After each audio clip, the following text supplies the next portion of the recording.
planning. What if we talk wrestling here instead of canary? Sure, we can talk about whatever you want to talk about, but don't talk to me about it. Baby, I'm hot at the prodigal son. Get back to anymore. It's a rumble. Well, ladies and gentlemen, to the Wrestling News Pro podcast, the podcast for WWE fans. Who are your hosts, Michael Huff and Anthony Savino, who aren't the least bit British. They just love the accents enough to pay for this voiceover. Let's get ready to rumble!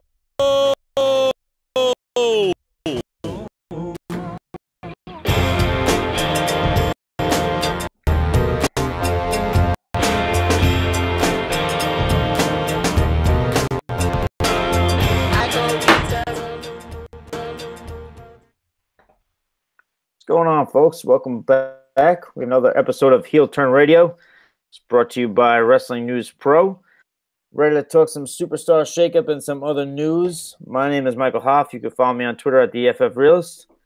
My partners in crime today are Anthony Servino. Anthony, where can they follow you? You can follow me at The Real NFL Guru on Twitter and also at the FF Faceoff. There you go. And then there's Dan Siegel. Dan the man. Where can they follow you? At Dan Siegel Uncut, and you can follow the show here at Heel Turn Radio. There you go. And we should get Dan's followers up, by the way, because he's only at 149. Let's get that cooking, please. So, all right, really quick, folks, before we get going, just remind you, head to iTunes, review the show, head to YouTube, because we are live whenever we record, so you can feel free to subscribe, hit the alert button. This way you'll get notified every time we go live, every time we decide to talk a little bit of WWE. Decide to rant and rave. Today we're going to be talking about Superstar Shakeup, like I mentioned. We'll be talking about John Cena and Nikki Bella in Splitsville. We'll be talking about some Wrestlemania conversation that we forgot to mention on the last episode, and also Rusev Day and what the heck is going on. I guess we'll just get into it. The biggest story of the weekend, for better or for worse, was John Cena and Nikki Bella breaking up, calling it quits. Guys, where were you when the news broke? How do you feel? What are your thoughts?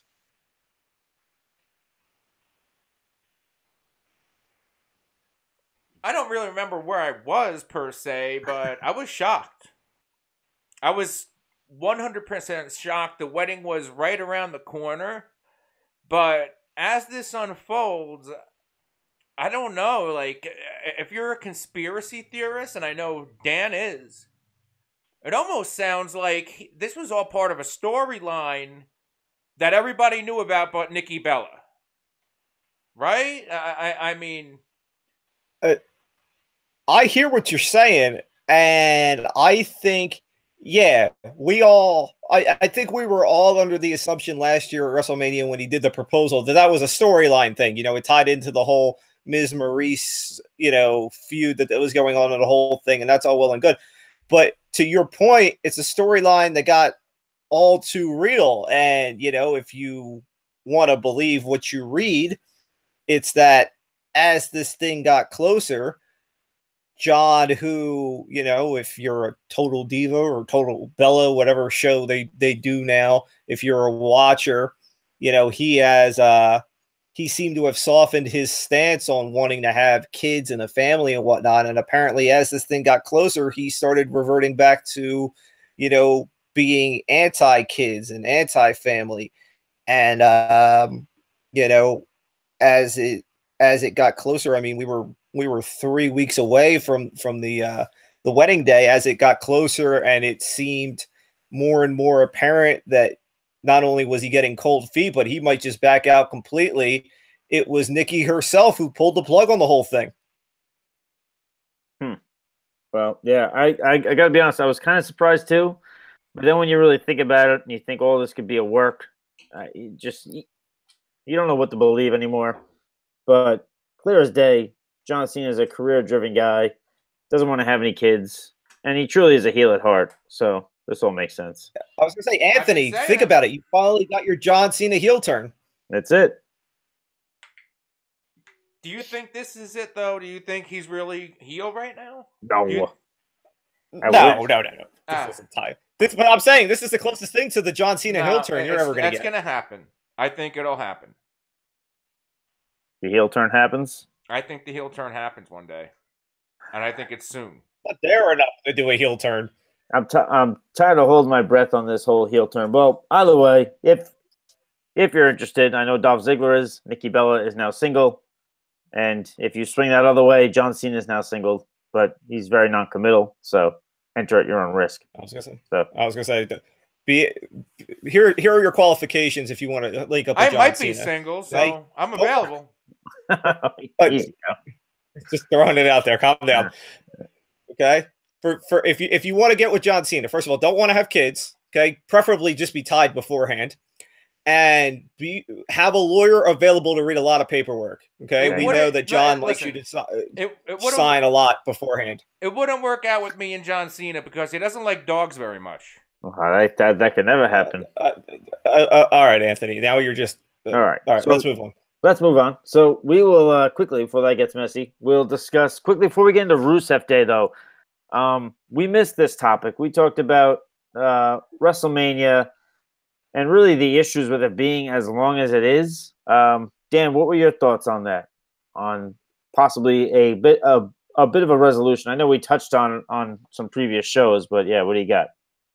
Yeah, so the report is that WWE is considering, because they're fully aware of what we discussed, that WrestleMania is becoming too long, and by the time you get to the main event, Brock Reigns, the life is basically out of that building. It's just basically people complaining about the match or just wanting to leave. And it's not ideal for families who, bring small children and things like that. So WWE is contemplating the idea of making it a 2-day event, which on the surface seems like a okay idea, but it's going to create more problems than they have already. Like, the logistics of this is a nightmare. Yeah. No, yeah, that's tough. The 2 days. I would go with just like I said on a previous show, just making it earlier. Just make it earlier. Start at like noon or start at 1, 2. Well, and Dan, I know you don't like this, but which is the lesser of two evils? Anthony, what says you? Or anybody? How will it affect ticket sales? Is my question. Well, if you buy a ticket to Sunday, do you get Saturday too? Well, that's the question. Is it going to be the thing where you can buy one day and not the other, depending on what matches? Do you have to buy 2 days? I mean, there's a lot of questions that come involved in it. But Mike, to your point about starting it earlier, that doesn't take away from the length of the day. It just means that you get done earlier. You're still sitting there for 7-8 hours. I like the 2-day idea if you have to go to both. You can't double charge people for a show that you were giving them in 1 day. Right. Because that can happen. Here's the other happen. Anthony, here's the other thing, okay? If they do WrestleMania 2 days, that's Saturday and Sunday, that means everything else gets pushed back. NXT is going to have to be on Friday now instead of Saturday. The Hall of Fame is going to have to be on Thursday. Right? That means that they're going to have to take a bigger venue for 2 days, which means more money, okay? Because NXT and the Hall of Fame are small venues.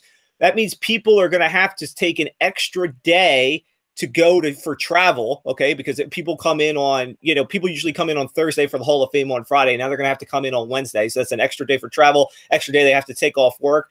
This is a logistics nightmare. You know what it sounds like to me? It sounds like at the end of the day, it sounds like they say we should really switch this idea, but then it's going to say, you know what? There's too much red tape to cut through. Screw it. Let them just sit there and just deal with it. I think what they're going to do is, and this is what most businesses do when they come up with an idea like this. They're going to map it out and they're going to play it out like, okay, here's what we do as a 1-day show. Right. Okay. And then with our plan, here's what we can expect with a 2-day show.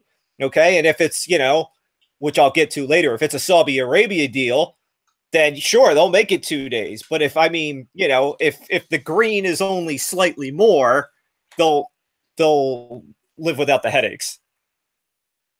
All right. Well, Lastly, before we get into the Superstar Shakeup, I mean, we'll talk about the on-again, off-again Rusev matchup. It was initially announced that it would be Rusev against Undertaker. Then they changed it to Chris Jericho after there was a tweet by Lana, who was apparently concerned for the Bulgarian Brute. Now, apparently, Lana says it's okay. So now the match is back on. I guess that's what we're led to believe.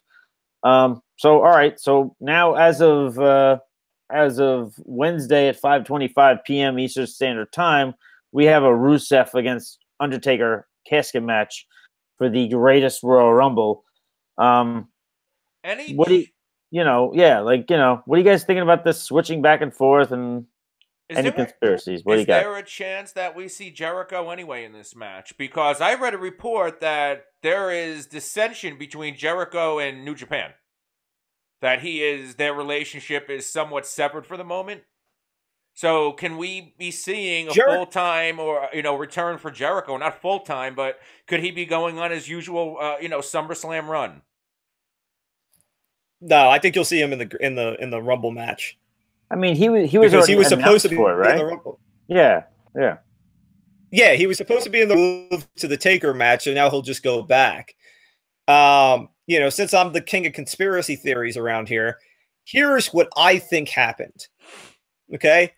Rusev and Lana do the TMZ interview where he basically calls Taker old, says he's going to retire him, the whole thing. TMZ runs the headline of, Rusev calling Taker an old POS, which draws Michelle McCool's attention. So McCool goes to Twitter, says a whole bunch of stuff, and then all of a sudden we have Rusev off the match because Rusev apparently ruffled some feathers with WWE. Blowback that they got from taking Rusev off that match, a lot of that heat went on Michelle McCool because of her tweet. Yes. I think Taker's got more pull than anybody. Yep. Taker, I think, went and said, put Rusev back to take the heat off my wife. Okay, Lana was all a storyline. The original tweet with the, I don't want him in, that was the easy way to take him off, and now I allow it is the easy way to put him back in. But here's the better question. But why does she have any say? Why does she have any say? We all know who Vince McMahon is. Nobody says anything like that to Vince McMahon. He'll say, go get a new job. We'll create a new Rusev Day. She's just a talking point. But here's the better question to you guys. Now that we know what the alternative would have been, as in Taker Jericho as opposed to Taker Rusev, what match would you have rather seen? Because I was more in for Taker Jericho than I am for Taker Rusev. Anthony? I agree with you because you could, almost like John Cena and The Undertaker, where you can almost have an impromptu match and everybody will be satisfied. If you have that same kind of match with no rhyme or reason with Chris Jericho, they're two veterans, they're two Hall of Famers, they're two of the best. I get it. Why Rusev? I feel like they're just pulling somebody who has nothing to do and dropping him in with The Undertaker. It makes more sense to go Jericho than Rusev. Unless you're going to, again, continue this storyline. I mean, the first thought was that Rusev's in that match because his merchandise is doing as well as it was. And he also, apparently, there was that story out there that he was asking for his release prior to him being put in the U.S. title match. What good does that match do for him? He's going to lose. Listen. That was my point. Like, what is the point of putting Rusev in a match if you're trying to push Rusev and push Rusev Day in a match that he's obviously losing? I'm not sure if one of There's you no guys way he's winning a casket match. So why put him back in? I don't know if one of you guys said this or I heard this from another outlet, but it makes sense that it's like, is it that old school philosophy that where, okay, even if you throw him in with The Undertaker and he loses, it's going to make him look strong. If he can hang with The Undertaker in a casket match, even though he loses. Yeah, I guess here's the better question. Here's the better question, okay? We now know that the Taker Cena match went the way it did because they weren't sure how long Taker could really go in a match. So they didn't build it up because they didn't want it to be this huge match on the card rather than just be this spur of the moment thing. The match was 2.5 minutes because they didn't know how long Taker could really do a match. So how long is this match expected to be? 5? Like what? I should suddenly expect Taker to put on a 15-minute match all of a sudden? That would be another benefit of Chris Jericho because again, he can work at the pace of the Undertaker. That's the reason why I thought that they were putting Jericho in there, because I thought maybe behind the scenes, maybe Undertaker was saying, "Listen, I could trust a guy like Jericho. Put me in there with him. He'll take care of me." That's why I thought the switch happened. On top of the social media comments, I mean, whichever one of those you want to buy into. Rusev is still very young and very raw, and you know, Jericho could suplex you. I'm guessing a much different way than Rusev can suplex you. Probably, but All right. The one thing I will say though is that Rusev, in his short span, has been in a lot of high profile match. I mean, he had that long run with Cena and some other, and with Orton and whatnot. So he's been up there with the upper echelon guys. So I'm not sure that a concern over him working with Taker is like the overlying issue here. If he can get over with Cena and Orton, wise, then why can't he do Taker? It's true. Well, either way, as of now, again, plans could always change. Anything could happen in the WWE. But as of right now, we've got a Rusev versus Undertaker casket match, so we'll leave it at that. Before we get into the Superstar Shakeup, obviously, rest in peace. Speaking of, there's the Sheik over there. There you go. That's right. And that's what I got to watch on YouTube. Just in case anybody had a problem. Just in case anybody has a problem. Right. In Saudi Arabia, the Sheik will come down and take care of it. There you go. So that's another reason why you should watch on YouTube. Hulk Hogan here.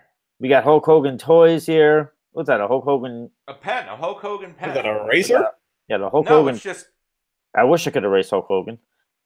We got a Hulk Hogan pen there, and we got some Iron Sheik toys. We got it all. I have a whole bunch of toys back. Why are we erasing Hulk Hogan?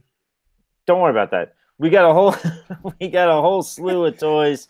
We got a whole slew of toys that Anthony's gonna bust out on a separate show, which will be on YouTube, which is yet another reason to do again. Subscribe and watch. All right, but just give him a taste, Anthony. Don't get the whole thing. I was like, calm down. We're going to dedicate a whole show to it. You don't need to pull them all out now. He's excited. He's got his bag of toys. I know. I haven't taken these out in years. It's called a tease, Anthony. That's what she said. Anyway, so there you go. So we'll leave it at that. But Anthony will make a separate video for yes, I will. All his figures and stuff. But on a serious note, though, rest in peace, obviously, Bruno Sammartino passed away today at the age of 82. Big part of, here on the East Coast, he would sell out the Garden. He would sell out the Garden like Billy Joel does now. So, shame. Unexpected, obviously. I'm not sure what the details are. Did anybody figure out what the details were behind him passing away? No, I didn't look into it enough. He was what, 82, right? 83? 82, yeah. So, I mean, at least he lived a long life. I mean, a lot of those wrestlers that followed him didn't. Yeah. Absolutely. It's crazy stuff, man. And we also have to, an RIP to Barbara Bush. Absolutely. Not sure that she's on the same level as Bruno, but I can't go a second show without mentioning Barbara Bush. Done. There you go. There it is. It comes in threes, so as Goldberg would say, who's next? I'm sorry, maybe that's too soon. Okay, so let's get into the Superstar Shakeup. So, I'll ask you both, because this was some fun conversation in the group text. Let's get it on. Anthony Savino, I will ask you first. Of the Superstar Shakeup, who wins, Raw or SmackDown? I definitely think that Raw got the better end of the stick here. Explain yourself. Between Bobby Roode, they got Baron Corbin, two up-and-comers, especially Baron Corbin, who could be viewed as almost another main eventer. It seems like they use SmackDown as a stepping stone from NXT. And I understand that SmackDown got Nakamura. They got Asuka from Raw. But what else? Samoa Joe, what has he done since he's been in the WWE? All right. Dan? I was like, are you done now? You can no. You can. So I can tell you how horribly.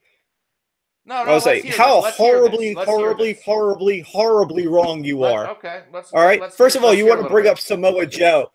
Oh, jeez. Yeah. You want to bring up Samoa Joe and what has he done? But you want to bring up Baron Corbin, who got Money in the Bank to lose it literally right afterwards because he can't keep his mouth shut. Okay, but you know what? The same thing happened to Triple H. The same thing happened to Triple H. Oh, here we go. I don't want to hear your Triple H love. Just calm it down for now. The same thing happened to Triple H. Take Sammy and Kevin out of the equation because that was storyline driven. That they don't count.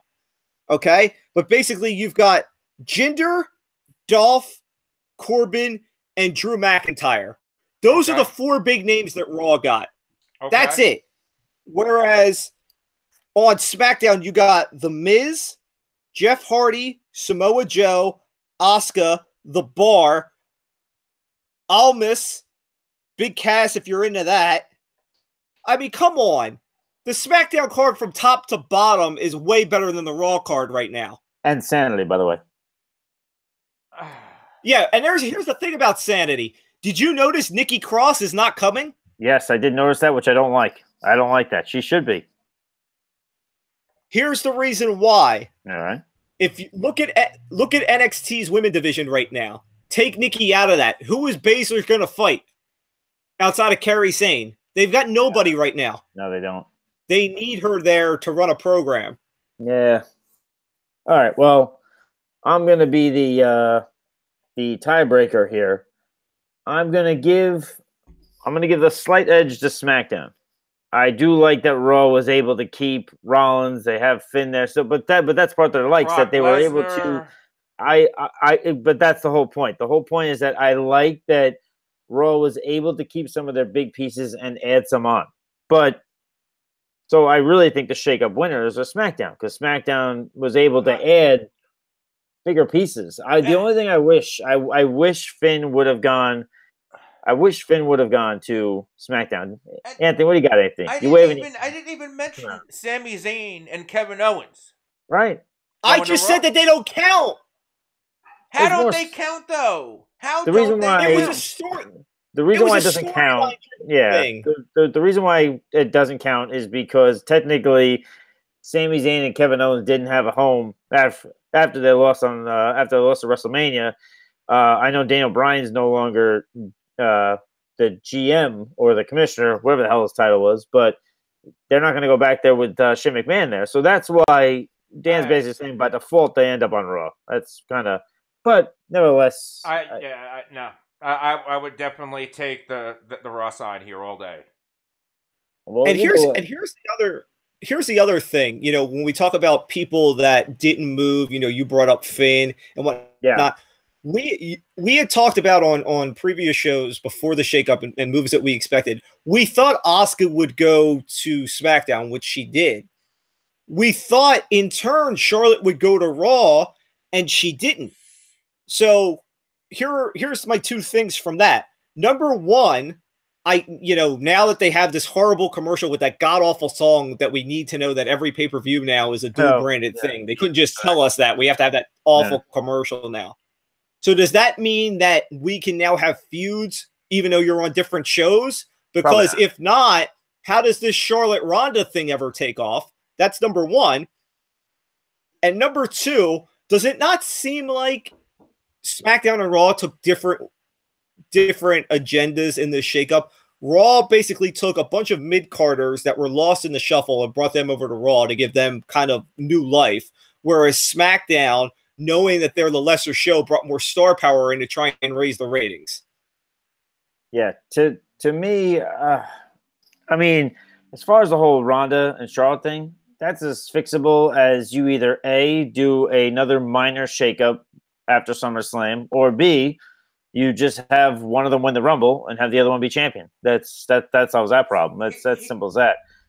I mean, what's up, Here's Anthony? my issue with separate rosters and separate brands. It was because what Dan just said, if you could have intra-brand feuds, why have two brands?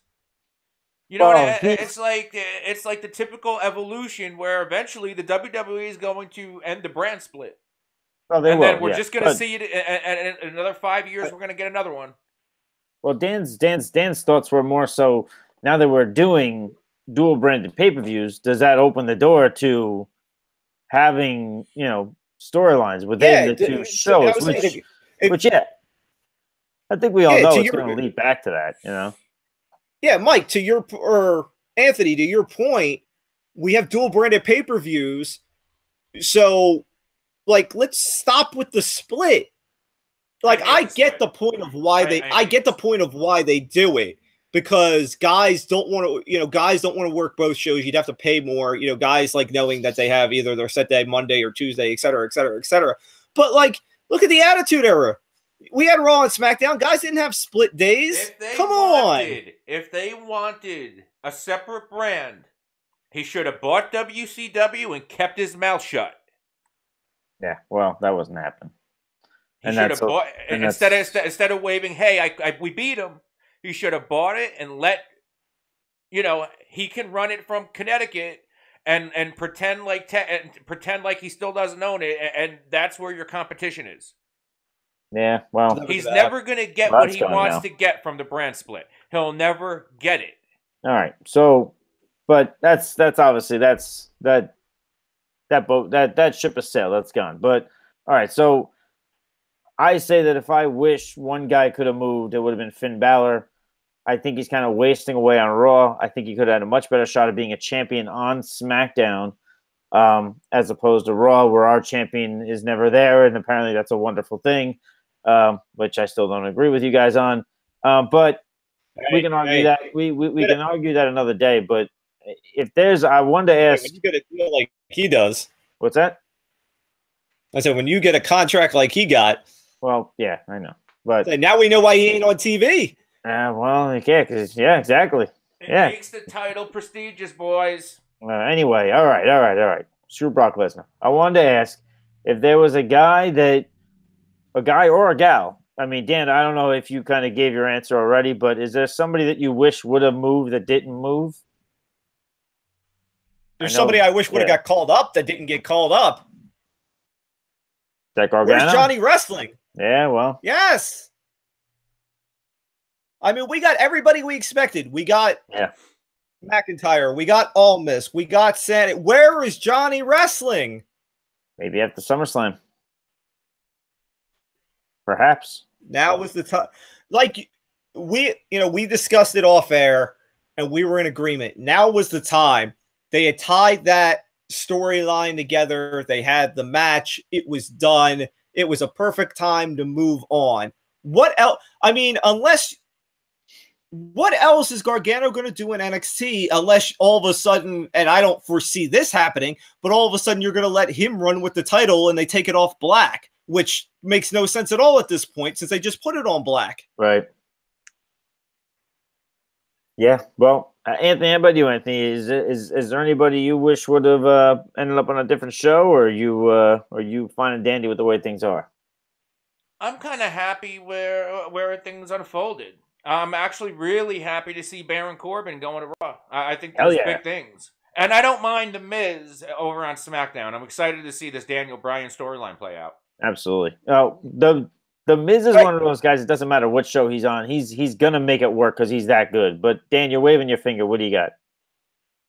No, bringing up the Miz Daniel Bryan thing. Why is WWE promoting the very first meeting of Daniel Bryan and the Miz in the UK untelevised?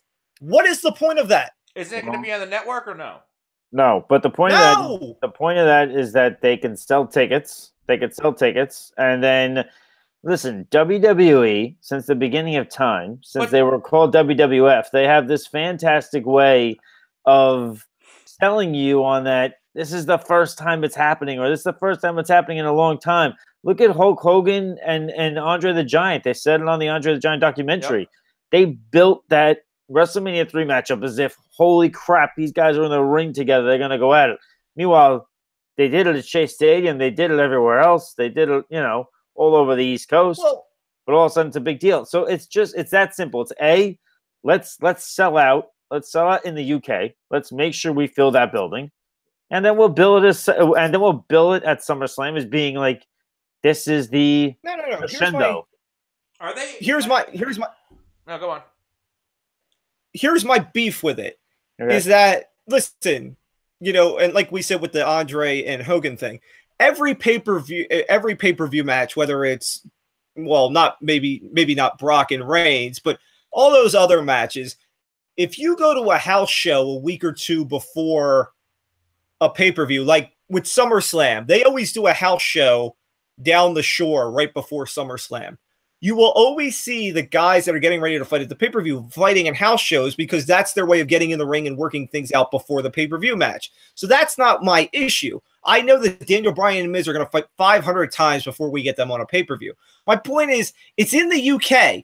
You can promote it in the UK and sell the place out without a problem. Why do I need to know about it here when I can't watch it? Come on, man. This day and age with social media being the way it is, you'd find out even if they tried to keep it, smoke and mirrors behind the curtains that you can only see it across the pond. It's garbage. You'd still find it out anyway. It's social media. It's garbage. Anyway, all right. So, some of the highlights of this of the whole superstar shakeup. I mean, I know it's not really a shakeup, but Drew McIntyre showing up on Raw.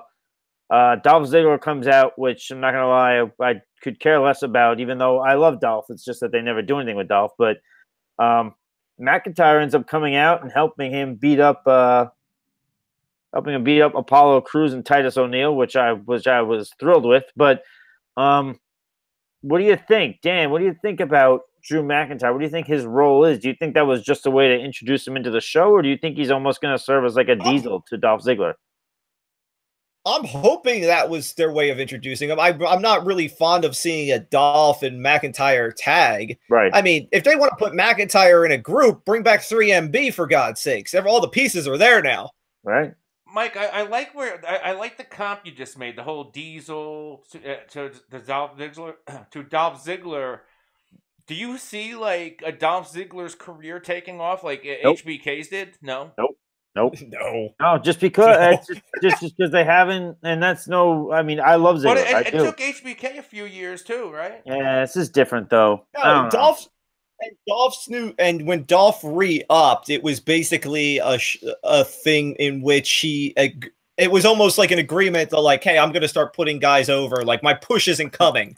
Which like he's yeah, like he came back with the understanding of, listen, I'm never going to be anything. That's why I'm just doing this thing where like I don't care because I don't. Yeah, no, I don't. I don't think he'll ever take off like Michaels. I just think, yeah, I just don't. I don't know. Just no. Because it almost seems like he's trying to be him at times. Well, of course, you could say that 1,000 times. I would say they've always ran that parallel. But there's too much going on with him behind the scenes. He's run his mouth too many times. It's a different locker room now, where Michaels would have got away with 1,000 more things than Dolph Ziggler can get away with. So, no, I don't think it's going to mean something special for Ziggler. Here's your other problem with that comp. Think about Michaels. Throughout, even in his early days, early solo after Rockers, he always either had a title or was in a title picture. Yeah, true. What is Dolph in that? Dolph just kind of wallows around in the middle. Yeah. I like Dolph Ziggler. I just think at this point it's do something or, He is doing something. A cricket commercial. All right. So is there anything else that you guys liked a lot with this superstar shakeup? Anything that really caught your eye? Dan, anything that caught your eye in a good way that made you happy? Well, here's something. All right, before I get to the good thing, here's something that I want people to keep an eye out for. There is a thing out there that, ever since the Hardy compound match, Bray has been reincarnated and now him and Hardy are inseparable and he's, they are one almost, and now they're going to fight the Bar for the tag titles at the Great Royal Rumble. Now, because Bray is on Raw and where I'm going with this is on SmackDown, I'm not sure if they've squashed this idea already. But there was talk, and I'm not for this in any way, there was talk of Bray turning on Matt and becoming the new leader of Sanity, which, again, I'm not a fan of. Sanity doesn't need Bray, and Bray doesn't need another group to latch onto and bring down at this point. So, something to keep in the back of people's minds in case they actually do go that way. I feel like Bray needs a group more than a group needs Bray. I don't like Bray Wyatt by himself. He was much better with the Wyatt family. Here's what I did like, and it's more from a SmackDown perspective than a Raw perspective. We didn't get Authors of Pain going there, which is what I wanted. But what they did do is they brought the Bar, which we kind of expected, and they also brought Gallows and Anderson. And I'm hoping that with the move to SmackDown, Gallows and Anderson kind of get the second life that I think they should. When they first came to Raw, they had the tag titles for a little bit. They were one of the premier tags. And then they kind of got lost. And they were doing like 6-man tags with Finn at the end. It was nothing. Like they're one of the elite tag teams in that division, and they should be propped up like one. Right. Do you think they cleared house as far as some of those tag teams on Raw to make way for Authors of Pain to just run the whole show? I mean, the fact that they sent the Bar over there as well to SmackDown, and then like you mentioned, Gallows and Anderson. You would think that. Like who challenges Authors of Pain? The Revival, whom I love, but whatever. But then again, it goes back to what we asked last week. If you're doing that, why weren't they in the tournament to begin with? I know. I'm interested to see what they do with our boy Almas. Okay, we didn't, obviously he wasn't at SmackDown. We just got the video package to introduce him. Here's another guy who was at the top of NXT, and now here he comes. You know how I feel about NXT guys when they get called up. I don't want him to be another guy lost, and I don't expect him to be lost right away because they always give them the big push right away. But I don't, I've got high hopes for Almas. It's also important to remember, and then Anthony will get your thoughts on Almas if you have any, because I know you're not a huge NXT guy, but to me, Almas that's your answer to Rey Mysterio. That's your answer to Alberto Del Rio. You don't have to bring those guys in anymore. Alberto Del Rio with his baggage and his bad attitude. You don't have to bring that in now because now you have Almas. So I think, unlike a lot of these NXT guys that, yes, they do get lost in the shuffle, I think Almas, for that exact reason, that he could kind of carry the torch there, I don't think he's going to get lost in the shuffle. I think you should throw him right in with the U.S. title right away. I think right away. You should just have him just jump in there. But, Anthony, do you have any thoughts on Almas? Or do you not know? I don't know enough about him. He's good. I like him. But we're saying he's going to be the answer. He's going to be the answer to a Rey Mysterio. Don't we all have to that demographic? Yeah. Primo. Oh, Jesus Christ. They seem to crash and burn. No. Almas is good. Primo was never good. Carlito. Hey, I have a. All right. Savio Vega. Here's a thought. All right. Someone cut his mic. Quang. Yeah. Right. All right. Enough. Here, I had this thought, and Mike, I put out the tweet to you about this last night, and that was, we get Big Cass back, and he's on the SmackDown brand now with Carmella, who we obviously know used to be a couple. Now they're not. Whatever. Nobody really cares too much about that. I care. I want them back together. Go ahead. I was thinking about this though, because Carmella, we talked about this last week when Carmella cashed in. And now, especially with Asuka there and Charlotte there, like, nobody really buys Carmella on her own, keeping that title long term. What are the chances they reunite them as Cass being almost her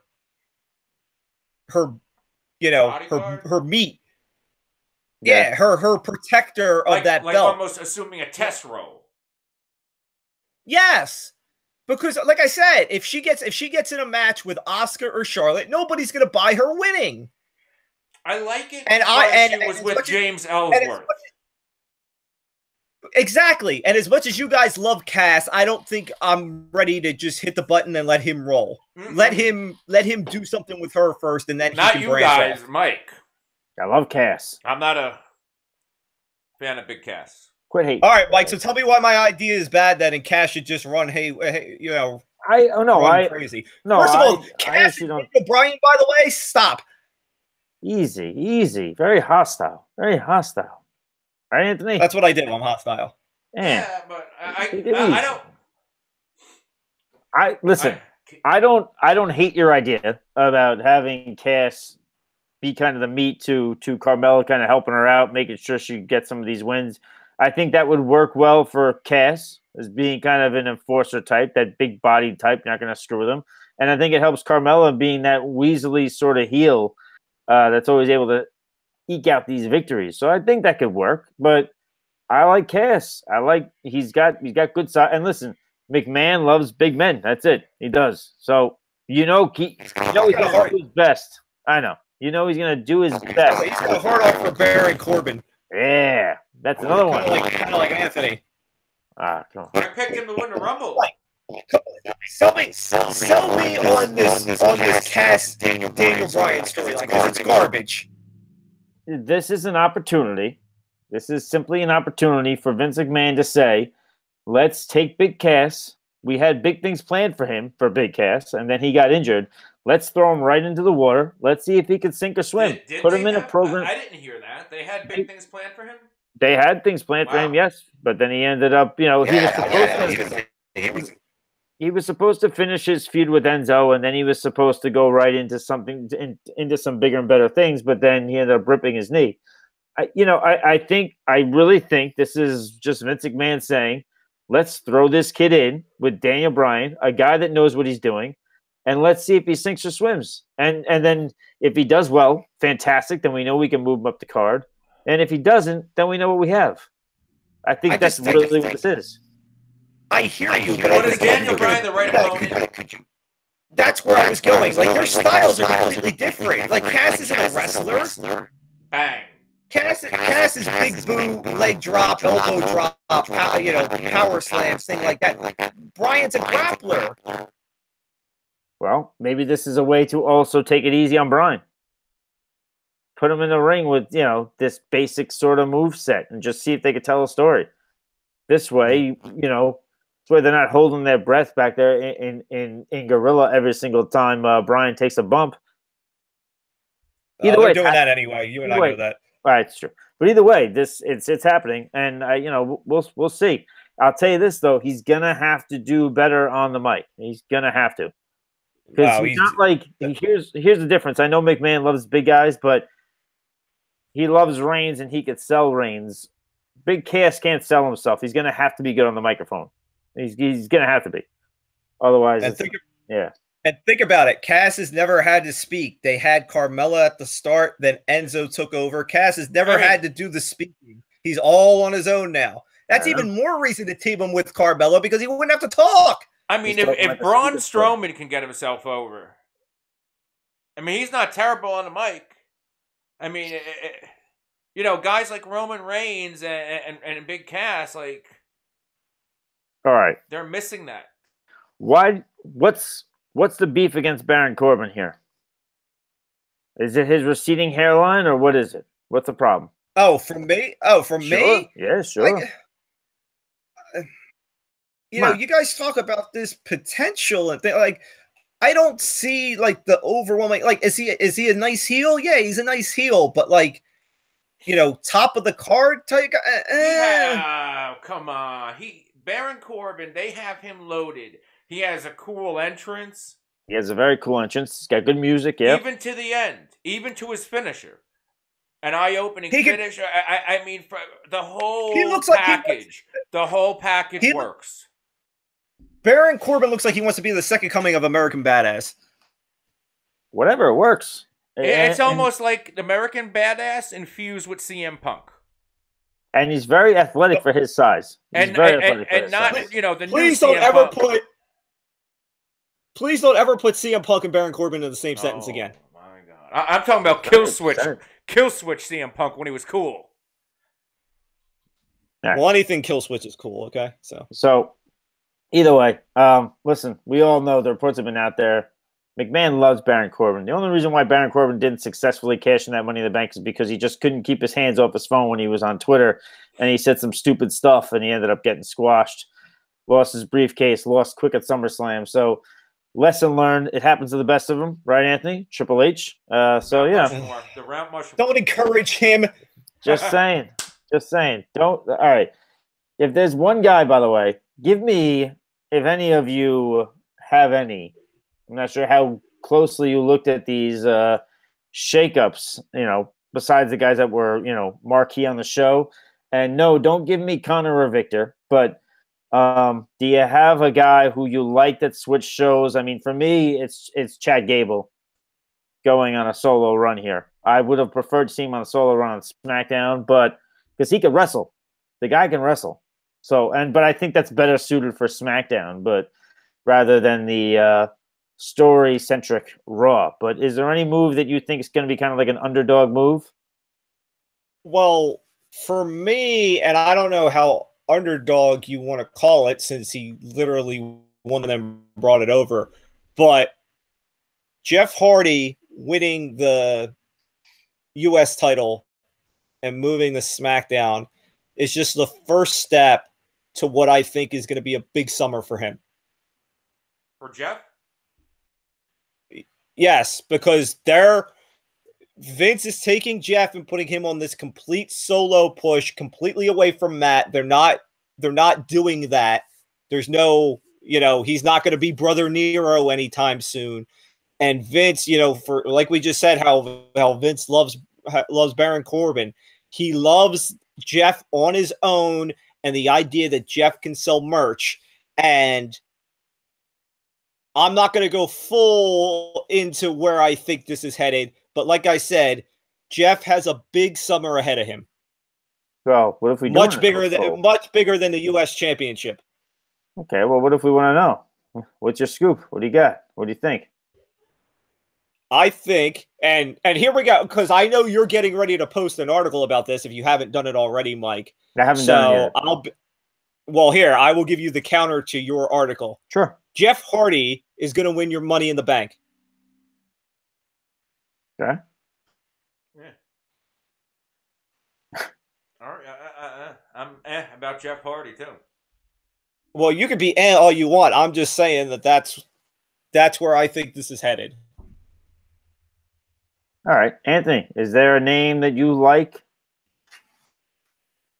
that moved? Maybe like an under-the-radar name, so to speak? Or not really? Not really anything under the radar, to tell you the truth. Just, you know, the Bobby Roodes of the world. I think big things are in store for him. And by the way, can we give Zach... He's got to go Can heel. we give Zach more seconds in the limelight? Oh, Zack Ryder? Here's an under-the-radar move. Here's an under-the-radar move. I almost... I kind of want to see what they're doing with Fandango and Selfie Boy in Raw. Hell yeah! They got them that win. Are they going to propel them to what? Should.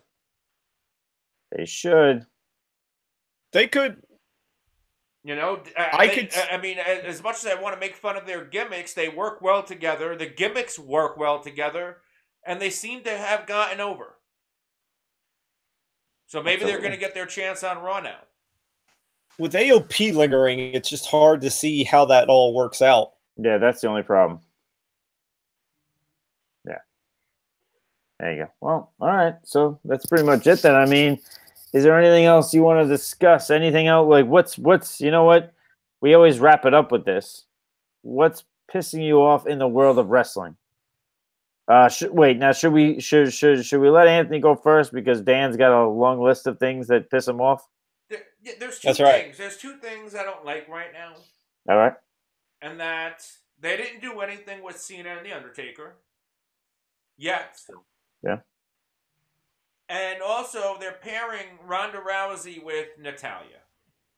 That irritates me because Ronda Rousey doesn't need to smile any more than she already does, and Natalya sucks as a heel. So you're putting two people who are they seem way too happy to be in wrestling in general. Anthony, that's for Ronda though. That's for a Ronda comfort because her and Natalya have trained for years together. I get it, but I don't like it. Well, what?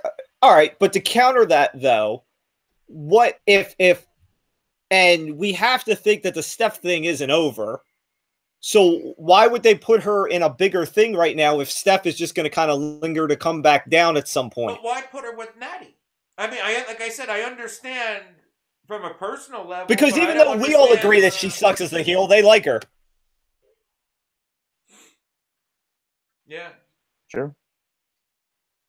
All right. And really, who else you going to put her with?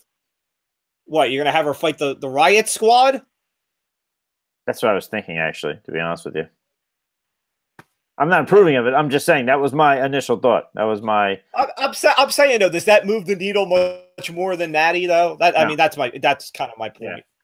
No, and I mean, real quick before we get to Dan, who I'm sure has plenty of things. I mean, the one thing that bothers me, the one thing that bothers me is, and I said it earlier, is Finn Balor. I think Finn should have moved to SmackDown.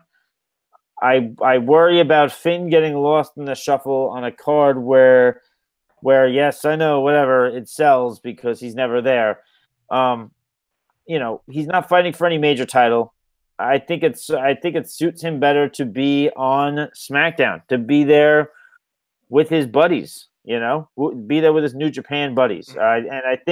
And the other thing is, I think we could have, if Finn went to SmackDown, we could have had that match that we all know we all want. We all want a triple threat between AJ Styles, Shinsuke Nakamura, and Finn Balor.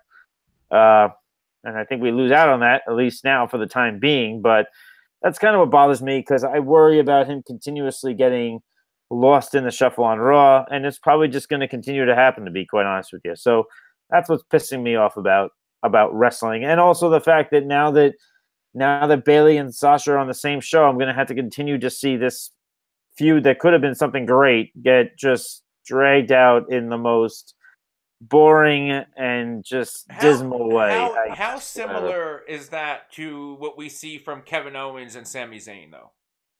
It's almost like the same relationship, where they're on again, off again, on again, off again. But the only difference is that Zayn and Owens are fantastic heels, and I just don't know what they're doing here. Like, who's Bayley's not even a heel. Like, who's the heel in this equation? It should be Sasha, because Sasha's far and away, she could be the best female heel. They need to repackage. Except for Alexa Bliss. They need to repackage her. They need to repackage. That's why she should have moved.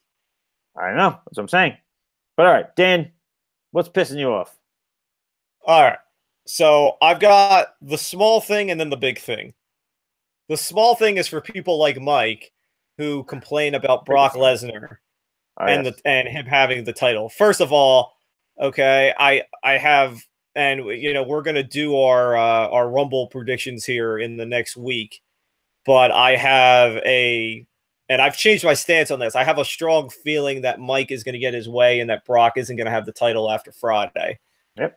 But now that we know what the Brock contract is, in that there is no length on it. There is no, you know, it's not a 3-year deal or a 2-year deal. It's basically a per diem deal in which, you know, for televised events, he gets $100K. And for pay-per-view events like the Saudi Rumble, he's getting $500K. That's why you do not see Brock every week. Okay. And guess what? For those of you who want to complain about it, who else is going to get that type of contract? Right. Because it ain't Roman. No, it's not. No. So shut it for all of you. Okay. Sorry, Mike. Shut it. It's all good. So right. I won't. But so it's now good. let's get to the bigger one, and this is to add on to my rant from last week when we talked about this Saudi Great Rumble and how WWE is basically covering up the fact that we're not going to have any women's matches. Now let's dive even deeper into that and the facade that WWE is going to put on when you watch this, because when you watch this on a week from tomorrow, or what, 2 days from now, I don't even know what day it is. Next Friday, there. When you watch this next Friday, what you're going to see on the TV side is a lot of Saudi Arabian women in front of the camera. And you may not think anything of it. However, this is well positioned by WWE, because what the WWE has done with the seating chart is that the seats closest, whether it's ringside or right beyond ringside, that is where women are allowed to sit. They're not allowed to sit anywhere else. They have to sit up front. And more importantly, if you are a female that wants to attend, you have to attend with a male chaperone. You cannot go by yourself. That's crazy. On the other hand, if you are a single male that wants to go to the event, your only option for seats is the nosebleeds. You cannot sit down low because you are not a quote-unquote male chaperone for a female. So, in the end of all this women's revolution bullcrap and equality bullcrap that Steph wants to push and the whole WWE wants to push, here we have this huge facade of crap that WWE is going to shove in your face next Friday of what is just complete bull. There's nothing. We can't do a women's match because it's not allowed, and WWE took the pay and basically wiped it under the rug like it was okay. And now they're going to shove a bunch of Saudi Arabian women who probably could give two craps about it up front in the camera like, hey, look, we're all accepted. Yay. No, that's not how it works. Okay? Take your blood money and shut up, because I'm not buying it. It's bull. It's every last ounce of it. If you wanted to be equal and you wanted to fight it, either don't do the match in Saudi Arabia or fight them and say, we're going to do a women's match. I mean, they did the Sasha and Alexa match wherever it was where they were basically fully clothed because of the loss, but they did that. And that was the first ever women's match there, and they got a huge pop from it and blah, blah, blah, blah, blah. And the whole thing. They could have done an equal thing here and made it look hand in hand well. But no, they took the money and put their tail in between their legs because they're garbage. Well, that's why we put Dan on last, the rant. Yeah. That's how I end shows. The only thing I wonder about that, and I agree very much with everything you're saying. The only thing and I said this in the chat, I wonder what the women backstage think. And we're not going to find that out. Because at least not right now. We'll find out maybe 6 to 8 months after the fact when one of these women is out of the company, and then they mention, oh, the whole locker room was pissed about this. But I really wonder what they think, because they've been, they get the WWE 24 special, they get the Rumble, and which is all well deserved, and it's fantastic, and I love it. But I wonder what they all think is that they get all of that, but then they get this. It's like a backhanded, I don't know, but yeah. I don't blame you. I hear you, because I want to know how they are they with the company and like, well, that's the law, so we just live with it, or do they, and I'm gonna assume that as a performer, I'm going to assume that they don't know the situation with the seats. They don't have the time to pay attention to that. Right. So I'm not going to blame them for that. But as being in the company and the push that they're getting and the whole story, you would think that there's got to be some that are like, listen, push for this. Like, let us be the first. Like, why would you just put us under the rug like everybody else in this country? There you go. Anthony, you have any thoughts on that? No, I guess I'm not bothered by it as you guys, to be honest with you. I mean, it's screwed up what goes on over there, but it's the rules, and bottom line, you're working for the WWE. They're going to do this event because they want to, essentially do like what they did in Great Britain, what they did overseas over there, where they have their own thing going on with their own title. And I think that's what they're trying to do in the Middle East right now. Is what it is. But Anthony, my counter to that is and you've done sales, so you know this. If you're running a company and your whole sales pitch is equality, women's revolution, and all that, how do you then go on and do a big event where you're not promoting the women? Good point. I get it. I get it on both ends. There you go. Like marriage. Chalk that one up for me. Okay. Well, let's end it there. So there you go. So that's going to do it for the show today. Now, little programming note. We're going to see. There you go. Showing off a little bit of Iron Sheik to end the show. We are going to we're going to have a little programming announcement about what we're doing with the Greatest Royal Rumble. We'll put that out on social media. So, by the way, make sure you follow us on Twitter at Wrestling News Pro. Drop the G in wrestling. Also on Facebook as well. So follow us all over there. Please review. Please subscribe. And that's pretty much it. You guys have anything to say in closing? No, I'm just excited for the Greatest Royal Rumble. I'm excited for this casket match. I'm excited to see Triple H. Of course you are. I hope, and I just hope that this lives up to the hype since they're putting the women in the cellar. Well, there you go, folks. There's another episode of Heel Turn Radio presented to you by Wrestling News Pro. You guys have a good one. We'll talk to you next week.